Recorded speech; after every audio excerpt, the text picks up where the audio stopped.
ये है जहां न्यूज़। बिस्मिल्लाहिर्रहमानिर्रहीम। अस्सलाम वालेकुम नाज़रीन, मैं सैयद हसन वकार तुराब।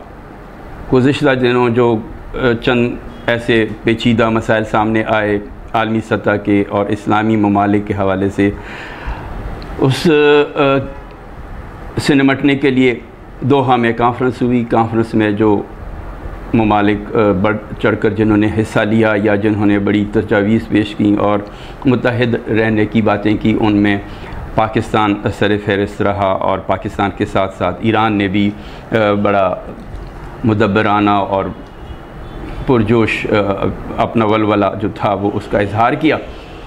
लेकिन दोहा कॉन्फ्रेंस ख़त्म हुई, बातें हुई, नतीजा क्या निकला फ़िलहाल तो हम कुछ नहीं कह सकते। यही कह सकते हैं कि उन्होंने बस इस पे सब्र किया कि आइंदा ऐसा ना हो।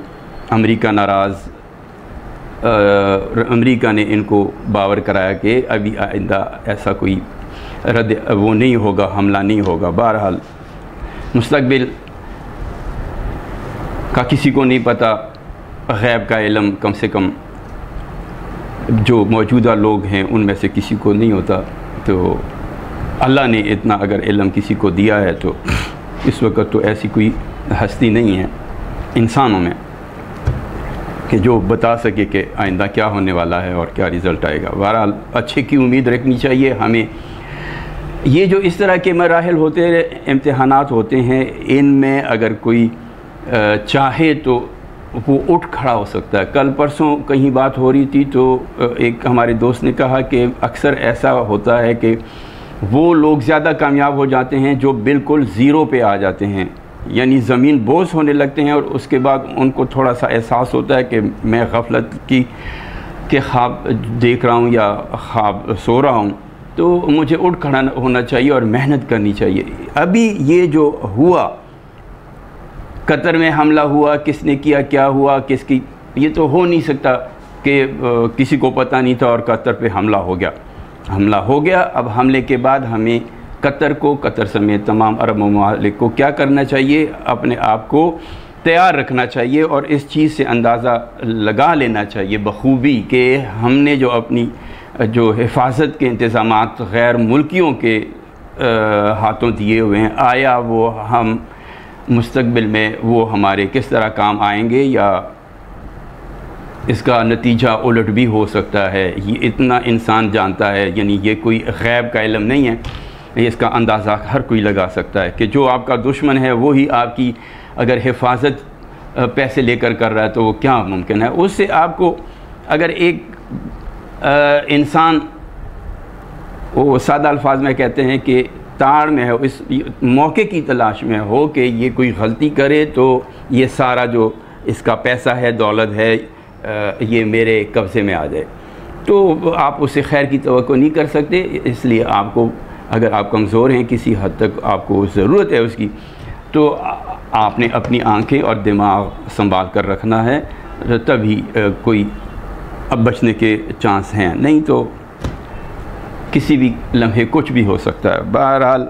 हम इस मौजू को, चूँकि हम जिस प्लेटफॉर्म से ये बात डिस्कस कर रहे हैं उस पे आज़ादाना हम राय का इजहार नहीं कर सकते, तो इसलिए हम इसको इधर ही छोड़ देते हैं और दुआ करते हैं कि तमाम मुस्लिम ममालिक में क्या इत्तेहाद पैदा हो जाए।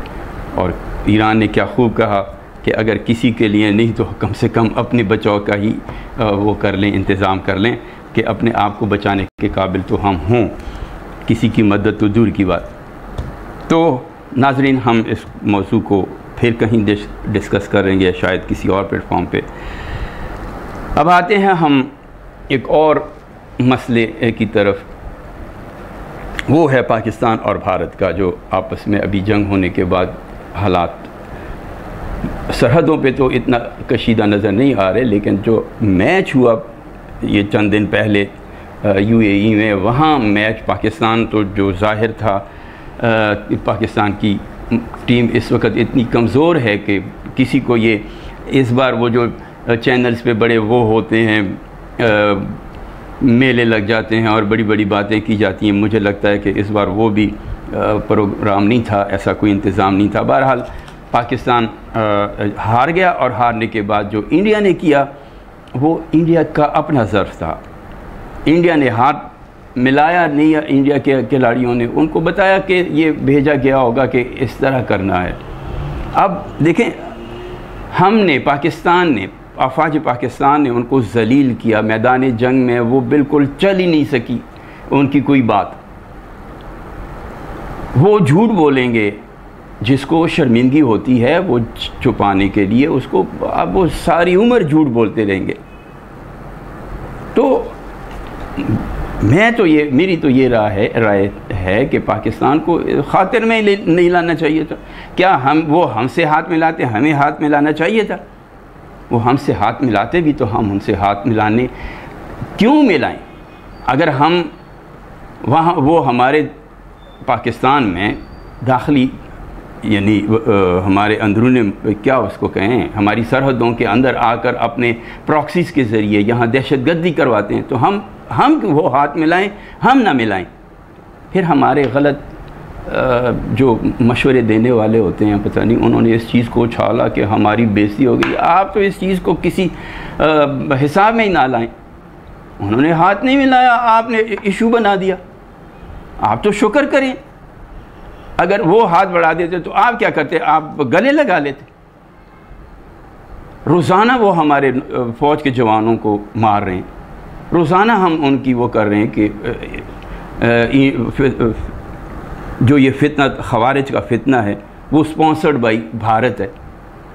तो हम अगर वो हमसे हाथ ना मिलाएं तो हम इसको इशू बना दें।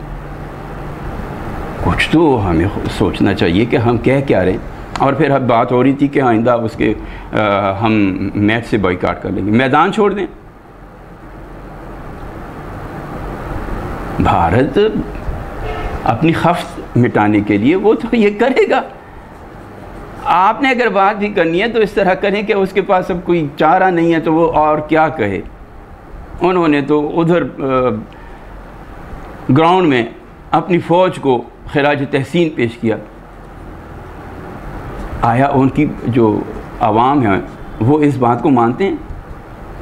उनसे आप ये पूछें कि अगर आपको इतना ही वो है, आपने पाकिस्तान से अपना जो मुकाबला था, जंग जीत चुके हैं, तो आप कभी वो बयान तो दो जो ट्रंप कहता है कि मैंने बस कराई, जंगबंदी कराई। ट्रंप साहब ने भी, मैंने साहब कह दिया, चलें तंज ही समझ लें, ट्रंप ने भी ये जंग बंद नहीं कराई। ट्रंप पाकिस्तान का या मुसलमानों का इतना हमदर्द नहीं है। मुसलमानों पे इस वक्त जो कुछ हो रहा है, क्या उसको नज़र नहीं आ रहा? ट्रंप ने तो खुला हाथ दिया हुआ था, खुली छुट्टी दी थी।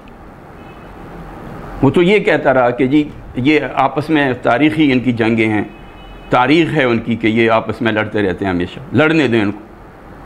ये तो जुर्रत थी आपकी, कौम की यकजहती का मुजाहरा था, इत्तेहाद का। और फिर फ़ख्र है जो जिनको नहीं था इस अपनी अफवाज में, उन्होंने अपनी अफवाज का जो करिश्मा देखा। अब तो किसी को शक ही नहीं रहा कि पाकिस्तानी अफवाज क्या हैं। पाकिस्तानी अफवाज ने तो उनकी 10 मिनट के अंदर सारी बोलती बंद कर दी।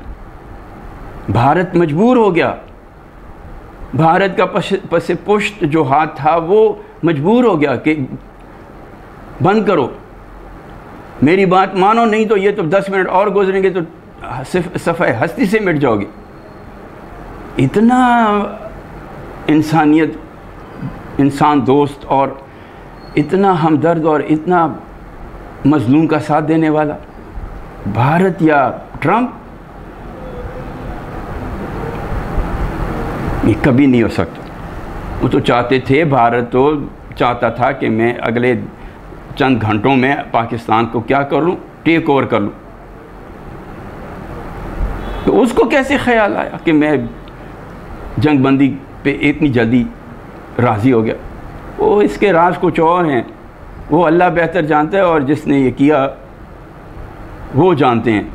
हम तो सिर्फ अंदाज़े लगा सकते हैं, लेकिन हमारा अंदाज़ा भी ऐसा होना चाहिए कि भारत कभी ये तस्लीम नहीं कर सकता था कि मैं हैंड्स अप हो जाऊं। इसलिए हमें ये बच्चों वाली हरकतें नहीं करनी चाहिए। हम मैच नहीं खेलेंगे, रेफरी को ये कर देंगे, करने दे, तब पता चलेगा कि वो कौन है। अगर हम मजबूत होंगे तो हमारी बात मानी जाएगी। हमें अल्लाह ने इस जंग में फ़तह दिलाकर वो मकाम दिखाया, दिलाया कि अब हम इसको इस मकाम को क्या बना सकें, कायम रख सकें। अल्लाह ने तो हमें इतनी बुलंदी पर पहुंचा दिया, इतनी इज़्ज़त से नवाजा। तो ये छोटी छोटी बातें करके भारत को आप उस खातिर में ही ना लाएं, भारत को छोड़ दें। भारत अब ये बेचारा नहीं करेगा तो क्या करेगा, कुछ तो करेगा ना। भारत से कहें कि मैदान जंग में अगर दोबारा हिम्मत है तो दोबारा मैदान जंग में आए। हाँ ठीक है, क्रिकेट के मैदान में इस वक्त हमारी जो टीम है वो कमज़ोर है, हम आपका क्रिकेट वहाँ मुकाबला नहीं कर सकते या नहीं कर पाए, लेकिन ये तो क्रिकेट तो मैं समझता हूँ किसी दिन आपकी किस्मत हो तो जो बॉल आप बैट से मारते हैं वो क्या हो जाती है, बाउंड्री से बाहर चली जाती है। और वही बॉल अगर किस्मत अच्छी नहीं, बाई चांस गेम है, किसी भी वक्त हो सकता है अगला मैच हम जीत जाएं, फिर क्या करोगे। इसलिए हमें हौसला और हिम्मत से काम लेना चाहिए। ये छोटी बातों को तो अब तो कम से कम नज़रअंदाज कर दिया करें, खातिर में ना लाएं। इस वक्त हमारे सामने जो सबसे बड़ा मसला कुदरती आफत के सबब आ खड़ा हुआ है वो है सैलाब से निपटना।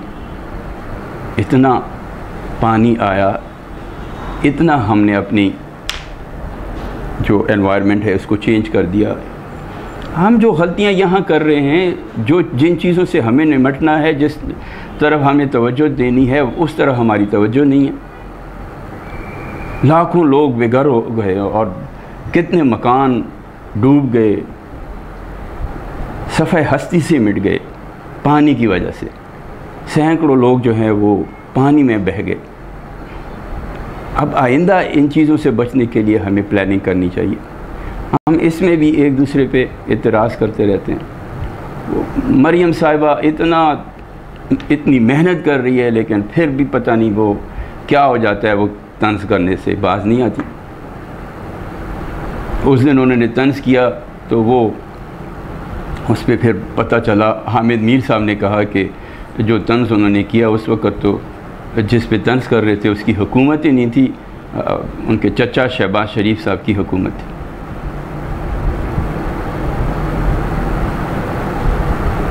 वो बहुत सी कहावतें हैं कि जो जिनके इरादे पुख्ता होते हैं वो दूसरों की पे तनकीद नहीं करते, वो उनकी निगाह आगे की जानिब होती है। इस वक्त हम जो सैलाब ज़दगान हैं उनकी इमदाद में भी हमारे लिए मुश्किलात पैदा हो रही हैं, क्योंकि बैनुल अक़वामी जो आलमी ताकतें हैं या दोस्त ममालिक हैं हमारे, उनकी तरफ से अभी शायद अमेरिका ही कुछ एक दो जहाज़ उसके आए हैं।